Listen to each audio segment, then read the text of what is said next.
Bismillahirrahmanirrahim. Kita ketemu lagi di mata kuliah Sistem Cerdas. Untuk kali ini saya akan bahas mengenai salah satu metode di dalam sistem cerdas, yaitu mengenai data mining. Mata kuliah ini Anda akan dapat secara khusus ya mengenai data mining. Ada mata kuliah secara khusus akan dibahas mengenai data mining, namun kali ini saya akan perkenalkan dulu mengenai konsep-konsep di dalam data mining. Yang pertama yaitu ada sebuah pertanyaan, apa itu data mining? Kalau kita lihat bahwa kehidupan manusia itu selalu memproduksi data, ya, baik itu kita pada saat kita berbisnis atau seorang astronot juga dia akan menghasilkan sebuah data, seorang dokter juga menghasilkan sebuah data, olahragawan juga menghasilkan sebuah data, ekonomi di sekitar kita juga memunculkan data yaitu cuaca, finansial dan lain sebagainya, dan tentunya data itu akan sangat besar, ya. Dari data itu, maka kita akan mengambil sebuah keputusan atau ada sebuah pengolahan data untuk proses pengambilan keputusan, yaitu dengan menggunakan yang dinamakan dengan proses di dalam data mining. Pada intinya, apa itu data mining? Yaitu sebuah disiplin ilmu yang mempelajari metode untuk mengekstrak pengetahuan dan menemukan pola dari data yang sangat besar. Kalau kita lihat urutan dari proses pengolahan data, yang pertama adalah adanya himpunan data, yang pastinya dia hasil rekaman dari kejadian-kejadian yang ada. Seorang dokter, seorang astronot, seorang bisnismen, seorang ekonom, dan lain sebagainya. Itulah data-data yang dihasilkan. Kemudian di dalam data mining, kita mempunyai beberapa metode. Sehingga dari metode itu kita bisa menghasilkan sebuah pengetahuan yang baru. Berarti kalau kita lihat apa itu data mining, yaitu kita melakukan ekstraksi untuk mendapatkan informasi yang penting dan bersifat implisit, yang sebelumnya tidak ketahui dari sebuah data. Jadi kalau kita ada data, kita mau diapakan datanya ini? Kita mau olah seperti apa? Maka kita menggunakan sebuah metode data mining sehingga menghasilkan sebuah pengetahuan atau informasi yang sangat penting. Ya, dan nanti dari data itu kita bisa menemukan keteraturan, pola serta hubungan antar data yang begitu besarnya, terkadang atau bahkan kita tidak tahu bahwa data itu bisa menghasilkan sebuah informasi. Kalau kita lihat di dalam metode di dalam data mining seperti tadi sudah saya jelaskan bahwa data himpunan data kemudian dilakukan pengolahan, kemudian kita mendapatkan sebuah pengetahuan atau informasi yang penting. Ini berhubungan dengan metode-metode data mining. Di dalam metode data mining ada kelompok, ya, dua kelompok. Yang pertama adalah prediktif. Dia sifatnya adalah kita akan memprediksikan kejadian-kejadian yang akan datang. Kemudian ada satu lagi kelompok deskriptif.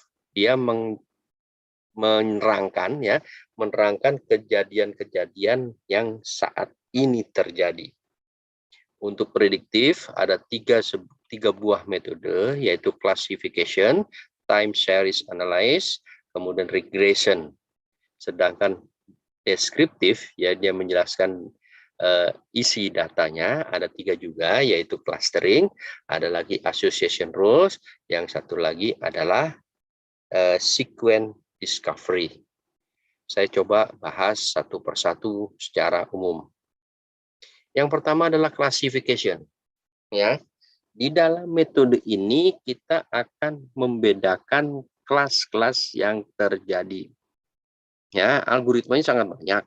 Ya, ada yang namanya menyebutkan bahwa classification itu adalah decision tree. ini sudah pernah kita bahas. Kemudian artificial neural network, ya, ada bias naive bias dan lain sebagainya. Intinya ini adalah proses pengelompokan atau proses permodelan dari data-data sehingga membentuk sebuah kelas, ya. Contoh seperti ini, ya. Ini ada sebuah data, ada training set, itu berarti data-data kejadian saat ini, ada 4 buah atribut, kemudian kita masukkan ke dalam sebuah metode, sebuah model, sehingga kita dapatkan ternyata di dalam training set itu atau data kejadian ini kita akan menghasilkan atribut-atribut atau kelompok-kelompok data yang dari data training set tersebut, ya. Saya ambil contoh, umpamanya begini, kita belanja ke Alfa atau belanja ke sub minimarket, ya, baik ataupun Alfa atau yang lain. Kemudian kita lihat bahwa di situ pastinya ada barang-barang yang sangat banyak, ya. Kemudian kalau kita lihat di minimarket tersebut, ternyata barang-barang itu dikelompok-kelompokkan, seperti minuman dia berada dalam satu buah baris sendiri, kemudian snack dia ada baris sendiri, kemudian biskuit ada baris sendiri, kosmetik ada baris sendiri, lain adalah infektan juga ada baris sendiri, obat juga baris sendiri. Itu menyatakan bahwa setiap barang itu dikelompokkan berdasarkan jenis barangnya, ya.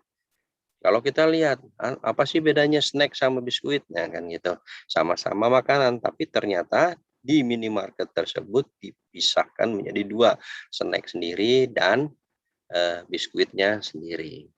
Itu contoh di dalam proses classification, ya. Itu yang metode yang pertama. Yang kedua adalah, atau ini contoh lagi, yaitu pemakaian kartu kredit ilegal, ya. Kita bisa klasifikasikan, pokoknya dia melakukan transaksi untuk lokasi dan waktu, barang yang dibeli beserta transaksi, itu bisa ketahuan sebenarnya, ya, bahwa orang ini melakukan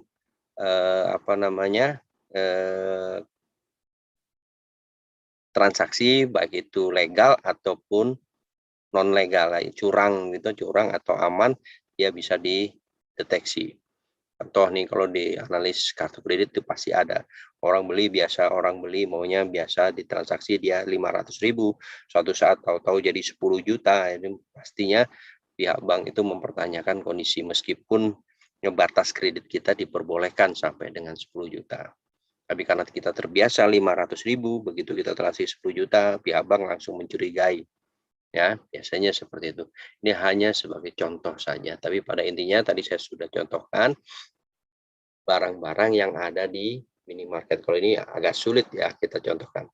Kemudian ada lagi metode keputusan, ini pernah kita bahas, jadi mungkin kita skip, ada sebuah data, kemudian kita ambil pohon keputusannya, ya, sehingga data itu bisa kita ambil keputusannya yes or no, ya. Ini pernah kita bahas, kita skip saja.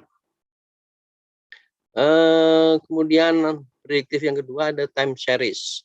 Time series ini adalah sebuah pengolahan data berdasarkan sekuen data yang masuk, ya. Data yang masuk, data itu akan diketahui, ya. Sebagai contoh begini, diprediksi dalam pasar saham, ya, prediksi dalam pasar saham. Kapan saham itu harus kita jual, kapan harus kita beli, tentunya ini ada sebuah data-data yang masuk pada saat kita melakukan atau mempertahankan saham yang kita miliki, ya. Seperti ini pernah turun, ya, tapi pernah juga naik, ya. Ini ada sebuah metode tentunya di dalam proses pasar saham seperti ini. Kapan kita harus jual dan kapan harus kita beli, itu dasarnya adalah data-data atau transaksi-transaksi yang masuk berdasarkan waktu berjalan, ya. Ini yang kedua. Ada lagi regression, ya. Regression itu agak sedikit apa ya, ada sedikit perbedaan antara classification, ya. Regression ditetapkan untuk mengklasifikasikan target data numerik, hanya target data numerik. Sedangkan classification ada target datanya adalah kategorial, jadi kita bisa tentukan. Tapi prinsipnya adalah kita sama-sama melakukan pengelompokan, ya. Kemudian deskriptif kita masuk, yaitu ada satu clustering, ya. Kita klasterkan. Di algoritma aja ada yang menyebutkan key mean, ada yang key median, posisi mean, dan lain sebagainya. Tapi pada intinya kita melakukan identifikasi kelompok secara alami dari data berdasarkan kemiripan atribut, ya. Kalau gitu hampir sama tadi ya, classification dan clustering ya relatif hampir sama. Tapi perbedaan hanya masalah perbedaan waktu. Kalau classification tadi digunakan untuk prediktif, jadi kita melihat untuk masa depan. Berarti kalau clustering digunakan untuk menerangkan data yang terjadi saat ini.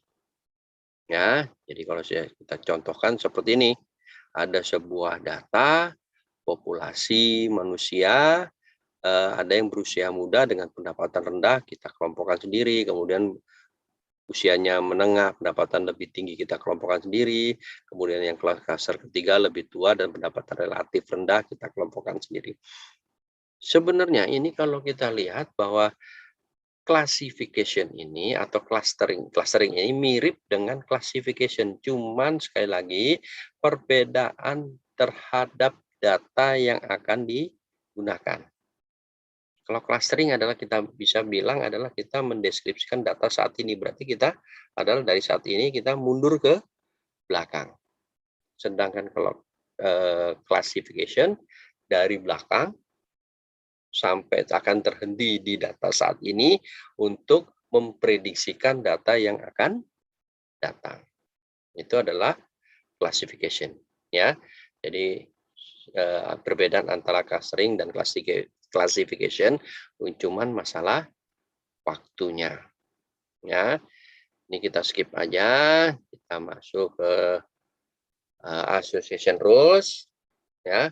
Ini disebut juga biasanya ada yang menyebutkan market based analysis, ya. Market based analysis, ya. Di sini kita akan menerangkan sebuah kelompok-kelompok data yang sering berhubungan, ya, yang sering berhubungan. Saya kasih contoh begini, ya. Orang di sini ada orang beli susu, nah, kemungkinan dia akan membuat keju atau memerlukan keju juga, ya. Tapi kalau dia belinya cake, ya, kue atau bir, gitu ya, dia mungkin memerlukan wine, ya. Kalau cake mungkin dia bentuknya adalah donat dan lain sebagainya. Atau lebih jelasnya begini, kalau kita datang ke sebuah minimarket, kemudian di situ ada sebuah lemari, ya, lemarinya itu adalah lemari roti, katakan lemari roti, kita nggak usah sebutin mereknya ya, tapi di dalam lemari roti itu pasti ada mentega, pasti ada meses, pasti ada keju, gitu ya. Kemudian ada lagi selai dan lain sebagainya. Kenapa di dalam minimarket dia meletakkan barang-barang itu ke dalam satu buah koridor, dalam satu buah lemari? Karena kecenderungan para pelanggan itu kalau beli roti pasti dia membeli mentega, atau beli roti dia akan beli selai, atau orang beli mentega kemungkinan dia beli coklat. Berarti association rules ini adalah proses berpasangan data berdasarkan seringnya data itu digunakan bersama. Ya, sering data yang digunakan bersama, maka itulah association rules. Saya kasih contoh tadi roti ya di minimarket. Roti di minimarket itu di dalam satu buah lemari, ya mungkin ada barang-barang lain yang berhubungan dengan minimarket, ya, dan lain sebagainya ya. Kasih contoh lain, ya. Ini adalah sebuah contoh. Ini contoh ya. Tadi seperti tadi saya kasih contoh. Jadi kalau orang beli susu, pasti dia akan membeli Coke dan lain sebagainya. Ini adalah contoh-contohnya. Kalau yang sebelah kiri itu adalah dari transaksi-transaksi yang sering terjadi, maka kita pasang-pasangkan, maka akan menghasilkan rules discovered. Ya, seperti ini. Kemudian ada lagi adalah sequence analysis. Ya, ini adalah sebuah metode juga deskriptif untuk melakukan analisa secara sekuen. Ya, digunakan untuk mencari pola dari rangkaian kejadian. Ya, digunakan untuk mencari pola dalam rangkaian kejadian. Misalkan dia membeli sebuah komputer, kemudian membeli sebuah speaker, kemudian dia akan membeli juga sebuah webcam. Ya, ini dasarnya hampir sama dengan association rules. Ya, kalau association rules itu dasarnya adalah kebiasaan orang membeli. Ya, jadi kebiasaan data itu dibeli secara bersamaan. Tetapi kalau sequence analysis itu terbiasa orang yang membelinya secara berurutan. Ya, kalau orang beli komputer pasti beli speaker pasti beli webcam dan lain sebagainya. Atau beli komputer, kemudian pertanyaan berikutnya adalah orang membeli mouse, baru kita beli yang lain-lain. Itu dasarnya antara association rules dengan sequence itu sama, cuman perbedaannya kalau association rules itu kejadian yang sama dalam sebuah transaksi, nomor transaksi yang sama, sedangkan sequence itu dasarnya adalah urutan setiap orang yang membeli atau urutan data. Orang membeli komputer, kedatangan kedua mungkin dia belinya speaker, datangan ketiga dia belinya adalah webcam. Itu dasarnya adalah transaksi. Ya, ini saya kasih contoh, ada homepage, kemudian lari ke Twitter, ya, baru kita lihat olahraga apa yang cocok banyak gitu ya. Ini hanya sebagai contoh. Jadi urutannya sudah jelas dari homepage ke weather, kemudian ke sport. Tapi kalau dari homepage ke news, maka ada kemungkinan dia akan melihat yang lain. Ya, ini contoh dari sequence analysis. Jadi intinya sequence analysis hampir mirip dengan association rules. Oke. Tadi saya sudah sampaikan ada beberapa metode di dalam pengolahan data secara data mining. Ada prediktif, ada deskriptif. Ya. Kesemuanya itu memiliki beberapa masalah. Yang pertama adalah jumlah datanya adalah banyak. Orang menyebutkan dengan big data. Ya. Jadi masalah utamanya kan datanya banyak. Yang kedua adalah keragaman data. Artinya begini, seperti tadi, association rules, orang beli kadang-kadang 2 barang, ada yang 3 barang, ada yang 1 barang, ada yang 4 barang, dan lain sebagainya. Nah, contoh tadi adalah keragaman data. Ada juga orang beli, katakan beli barang, ada 1 box, ada 1 bungkus, mungkin satuan ketengan gitu ya. Nah, datanya itu mesti kita olah, itulah permasalahan-permasalahan di dalam data mining. Yang ketiga adalah kompleksitas data. Ya, kompleksitas data. Ini berhubungan dengan aliran data. Departemen apa saja yang memerlukan, maka itulah yang menjadi permasalahan. Yang kedua adalah struktur data. Ya, struktur data kalau dia tipe numerik ya maka datanya pastinya numerik semua. Kalau tipenya karakter ya tipe karakter. Kalau kita tipe karakter, kita tipe datanya karakter, kita masukkan data numerik, muncul tidak? Ya jelas muncul. Tapi ingat bahwa karakter dan numerik perbedaannya adalah hanya permasalahan di bagaimana dimasukkan ke dalam formula. Kalau karakter ya pastinya nggak bisa ya digunakan di dalam proses hitungan ya, formulasi nggak akan bisa kalau karakter. Meskipun datanya itu 1, 2 bentuknya numerik, tapi karena sudah di-set di dalam struktur datanya ada karakter, dia sudah tidak bisa dijumlahkan. Kemudian kompleksitas data, asal datanya. Ya, data itu berasal dari mana? Kalau kita lihat di dalam strukturalisasi, pasti banyak ya data yang user-user yang menggunakan. Yang terakhir adalah kepentingan atau kemampuan dari software datanya khususnya server. Karena demikian juga dengan kebutuhan aplikasi yang berbeda-beda ya. Kadang-kadang kita contohnya penjualan itu harus dalam bentuk box, bukan dalam bentuk bungkus. Padahal ada orang menyebutkan box itu segitu, tapi ada orang menyebutkan bungkus yang mungkin ukurannya sama.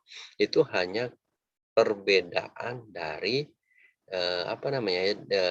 kebutuhan dari aplikasi. Ini adalah permasalahan-permasalahan data mining. Oke, demikian penjelasan saya mengenai data mining. Yang pastinya Anda akan dapat mata kuliah khusus secara ini dan Anda akan berkonsentrasi lebih jelas di dalam proses pengolahan data dengan menggunakan data mining. Kali ini sekali lagi saya hanya memberikan konsep atau penjelasan atau pengenalan secara umum mengenai data